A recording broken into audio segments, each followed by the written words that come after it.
Well, water problems in South Africa are also known to affect healthcare facilities in various provinces. The National Institute for Communicable Diseases says that this could also affect patients who suffer from renal failure, for instance, as well as infections of another kind.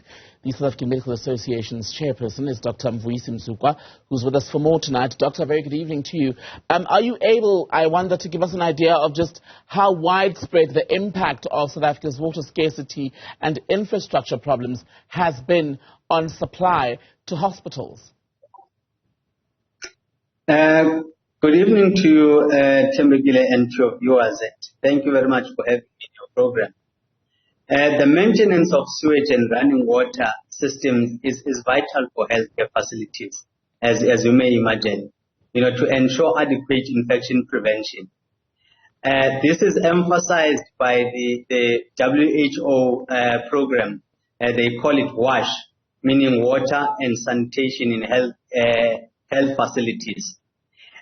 This is very crucial because it talks about provision of water, sanitation, healthcare waste management, hygiene and environmental cleaning infrastructure, and services across all parts of the healthcare system. So this is very important because in our case, if you've noted in 2022, the impact of water shortages was felt at Helen Joseph Hospital, and also there was a report of gastroenteritis outbreak, among healthcare professionals due to water shedding. So, and this is crucial because it impacts on how the system works. It affects both patients and professionals. And in January in Tshwane, Pretoria, for those who may not be familiar with the area, the Kalafong Provincial Tertiary Hospital was not spared when there were water issues experienced there as well. And I wonder how quickly help is able to come, and by help I mean the provision of water tankers, because some hospitals will tell you that they've gone for 12 to 24 hours at times without anyone responding. The problem is dire. It's not only those hospitals. I mean, we know in 2022 also, there were hospitals like Ekurhuleni, Tshwane, the KZN and Eastern Cape, where there was a problem with water. And you'll understand that in some of these areas, there's no agility in terms of responding to these emergencies. Because in a hospital setting, when you talk about water shortages, we're talking about a very serious matter because we're talking about sterilization of instruments. We're talking about the linen in the hospitals, the general maintenance of cleanliness in the hospital. If there is no such, I mean, you expect nurses when they see patients or doctors or healthcare workers, when they see patients from one to the next patient, they need to wash their hands.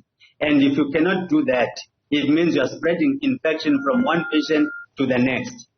And it puts health workers, doctors and nurses in quite a predicament, does it not? Because I remember when the Rahima Musa Mother and Child Hospital, when that report by the Ombudsman came out at the beginning of March, when it looked at the wholesale set of problems there, it emerged that around the shortage, for example, of resources, one of the nursing sisters was basically using her own solution to disinfect wounds. Yes, she's going to be taken through a disciplinary process for that, but the desperation to treat people who are already in a ward can very often lead to health workers themselves trying to implement their own methods to ease the pressure, which may not necessarily be the safest way to deal with the situation, right?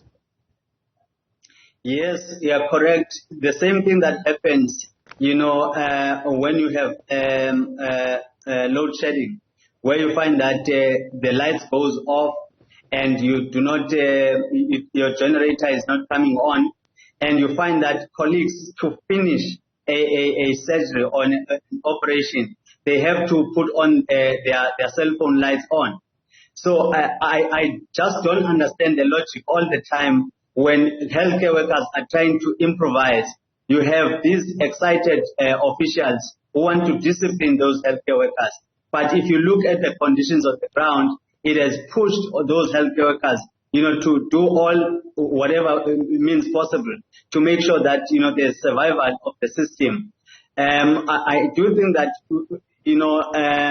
assistance must come quickly to the healthcare workers in terms of water delivery by those tankers and everything else that needs to be done. Because, you've got emergency operations that cannot wait.